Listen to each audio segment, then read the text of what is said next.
Hello everyone, গত পর্বে আমি দেখিয়েছিলাম কিভাবে ম্যানুয়ালি আমরা সিপ্যানেলে ওয়ার্ডপ্রেস ইনস্টল করতে পারি।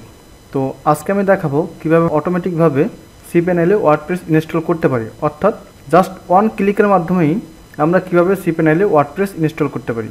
তো চলুন শুরু করা যাক।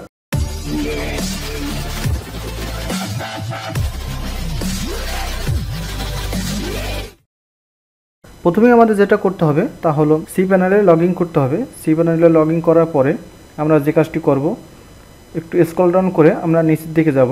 এখানে আমরা দেখতে পাচ্ছি ওয়ার্ডপ্রেস, এটিকে ক্লিক করব। দেন এখান থেকে ইনস্টল, এবং এখান থেকে আমরা HTTPS সিলেক্ট করব। যদি আমাদের ডোমেনের সাথে SSL কেনা থাকে তাহলে আমরা এখানে HTTPS সিলেক্ট করব, আর যদি SSL না কেনা থাকে তাহলে আমরা এখান থেকে HTTP সিলেক্ট করব। ফ্রি কীভাবে SSL ইউজ করতে পারি সেই জিনিসটা আমি পরবর্তী কোনো ভিডিওতে দেখিয়ে দেবো। এরপরে আমরা এখান থেকে আমাদের যে ডোমেনটি আছে সেই ডোমেনটি সিলেক্ট করব। এখানে আমি আমার ডোমেনটি babuana.com এটি সিলেক্ট করলাম। দেন এখানে সাইট নেম, এখানে আমাদের সাইটের নেমটি দিতে হবে। আমি আমার সাইটের নামটি দিলাম। দেন সাইট ডিসক্রিপশন, এখানে সাইটের যে কোনো ডিসক্রিপশন আপনারা দিতে পারেন। এখানে অ্যাডমিন ইউজার নেম, এখানে অ্যাডমিন ইউজার নেম একটি সেট করবেন, আমি এখানে অ্যাডমিন রাখছি। দেন অ্যাডমিন পাসওয়ার্ড, এখানে একটি স্ট্রং পাসওয়ার্ড দিতে হবে। আপনারা চাইলে এখান থেকে জেনারেট করে নিতে পারেন।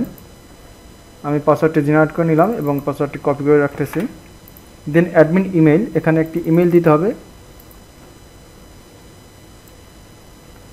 এখানে অ্যাডভান্স অপশন, এখানে গিয়ে যেমন আছে এমনই থাকবে, আমাদের কোনো কাজ করতে হবে না এখানে। Then install. অলরেডি আমাদের ইনস্টল কমপ্লিট। এখন আমরা আমাদের সাইটটি ভিজিট করতে পারবো এবং এই লিঙ্ক থেকে আমাদের সাইটের ড্যাশবোর্ডে যেতে পারবো। তো এটি আমাদের সাইট এবং এটি ড্যাশবোর্ড। এখান থেকে আমরা ড্যাশবোর্ড থেকে অ্যাপিয়ারেন্সে গিয়ে কাস্টমাইজ থেকে আমরা আমাদের সাইটটি কাস্টমাইজ করতে পারবো।